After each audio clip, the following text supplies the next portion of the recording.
So I can record this and remember this. So I can record this and remember this. Did you or did you not snitch? Oh, hell no. So Show your face. Show your face, please, with sugar on top.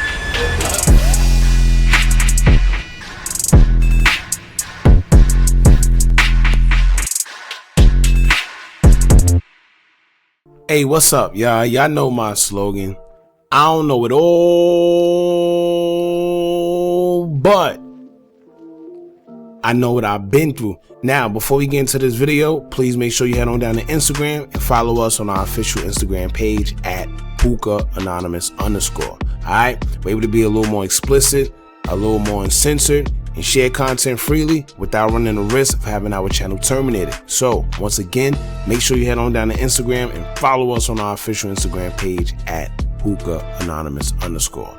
Alright, now let's get into what you guys came here to see. Now, today we have the boy ShoeBox baby, Confronts 600 member, or should I say ex-600 member, your boy Shark on Land, for snitching on fellow 600 member Jusblow. Now, I can't tell you how long it's been a debate for, but for as long as I can remember. But I see people with mixed feelings on what's considered snitching in this case. So I figure we'll talk about it so I can get y'all opinion on whether y'all think Shark on Land snitched or not. Now, to catch y'all up on what's going on, the story goes that Shark picked up Jusblow in his car. Allegedly, Jusblow had a firearm in his possession in a backpack. And almost immediately, they got stopped by Chicago PD and they ended up finding the firearm. Now, remember that I said that they were stopped almost immediately because that's gonna, kind of bring up another point in the future of this video. Now, neither one of them owned up to the firearm and they both was arrested and taken to the precinct. Shark and Jusblow was placed in two different cells as they usually do to co-defendants, so they don't speak with each other. It don't give you time to get your story together or what you could say, so they kind of separate you, right? Now, here's where Shark's reputation would change forever. But ShoeBox baby took to his Instagram story today and surprisingly he asked Shark on Land if he snitched or not. I don't know how, they linked up with each other or came across each other's path. It just is what it is. But he asked him if he snitched, and of course Shark on Land said no. So he asked him, did you say that the bag with the firearm in it was Jusblow's? Yes or no? Simple question. And of course, Shark couldn't answer that question because that would indicate that he in fact snitched. But it's already on camera, so he can't deny it, so it just is what it is. But anyway, ShoeBox captioned on the video saying, quote, then he tried to act gangster. This exactly why I only stick to rapping. The streets is tricky. On Jado, he snitched. Move around. Talking about he ain't snitched if it ain't no black and white.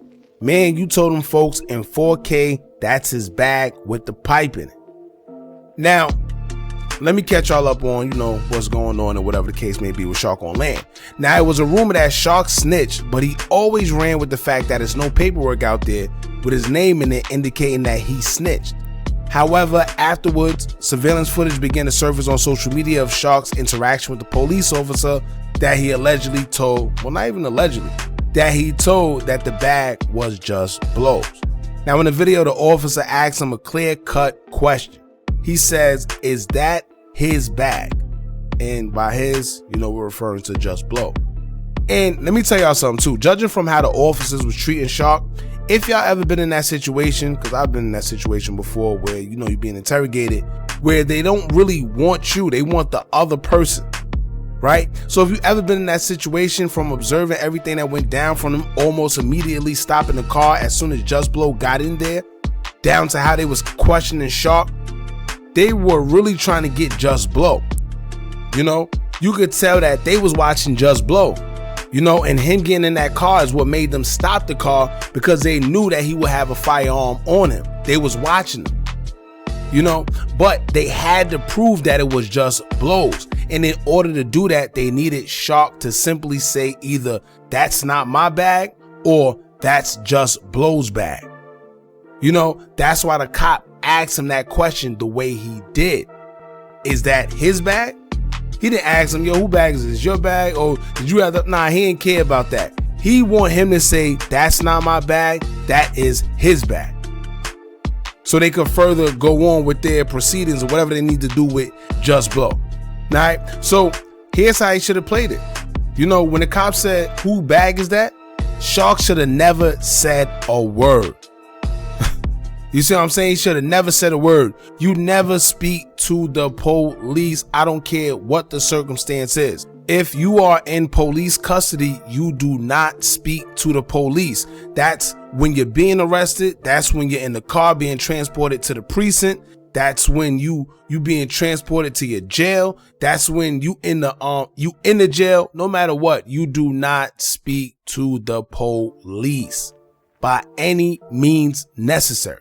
You see what I'm saying? When they say anything you say can and will be used against you in a court of law, they're not playing. They mean that. Anything you say can and will be, up to their discretion if they feel that, you know, it's needed or not. But anything you say, whether it's incriminating or not, whatever they feel that they put in there because you said something, if it contributes to the case, guess what? They can use it in the court of law.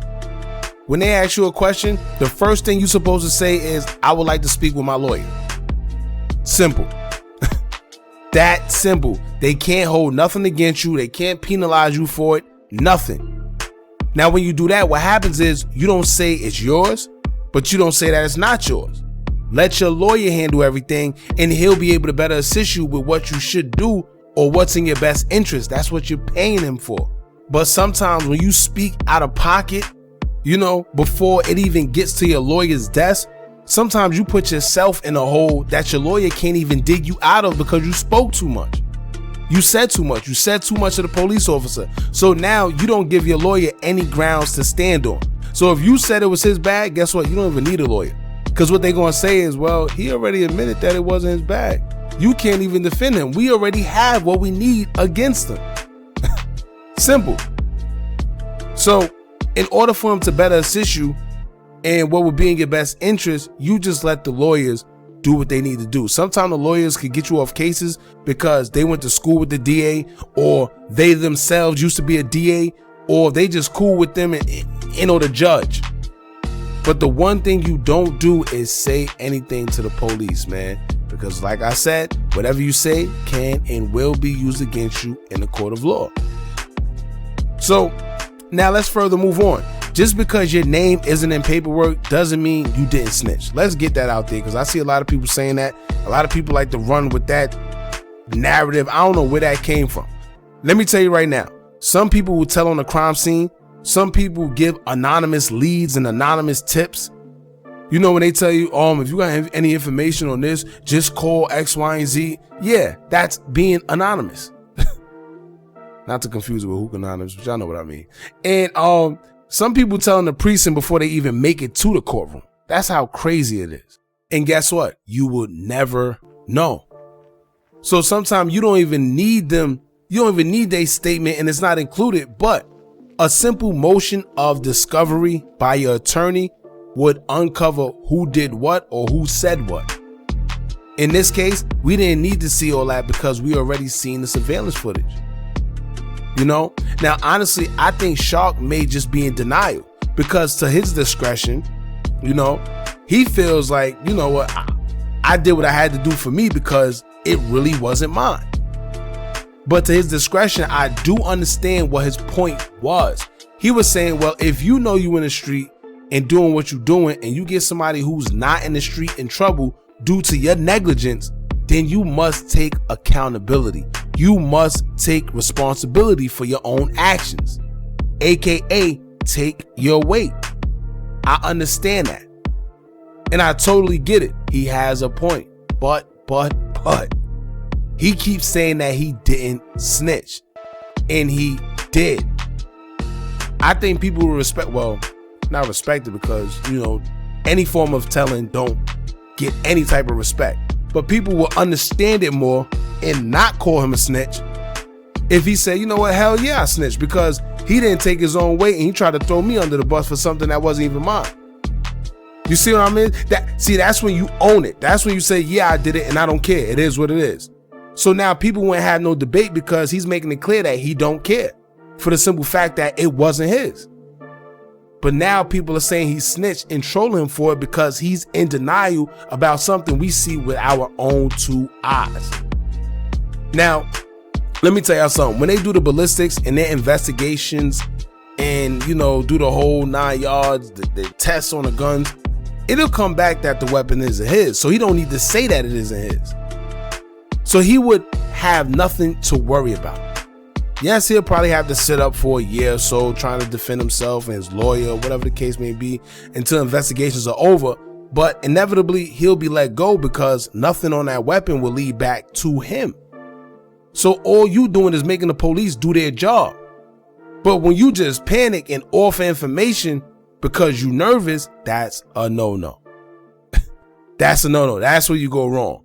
So, yeah, man, long story short, I had to get into that because I hate seeing some people say things and really believe in things that aren't true. It doesn't make sense. Just because somebody's name isn't in paperwork doesn't mean that they didn't tell.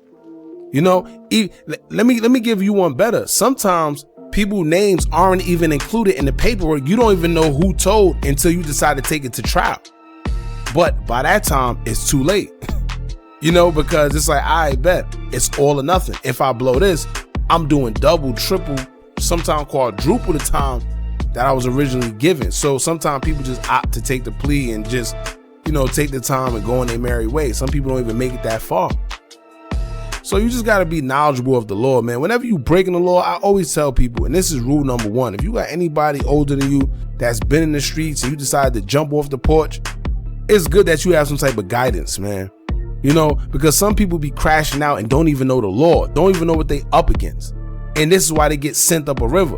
If you're going to be breaking the law, rule number 1, know the law. Know the law. Know the state you in. Know the max penalty you're facing when you break the law in certain states, and know the lawyers that's the top lawyers in whatever state you in. And a lot of people like to get away from this information because they feel that they'll never get caught or it's not needed. But I'm telling you, it's just different. If you playing on a high level, then you know it's necessary to know this information. But if you just a runner, you just out here just trying to make a quick little buck and you nickel and dime, then maybe it don't apply to you. You know what I'm saying? So long story short, when y'all ask me, do you think Shark snitched? Yes. Simple. Yes. He may have did it subconsciously. He may have did it without the intentions on doing it because he was trying to save himself. You know, he wasn't really trying to harm Jusblow in the process, but he told. All right, so what I want y'all to do is jump in the comments and let me know if y'all feel Shark told on Jusblow or not. And let me know what y'all think, man. Don't forget to like, comment, share, and subscribe. Hit that bell so you're notified every time we drop new content. And remember, as long as you keep on watching, I'm going to keep on dropping. And I'm out.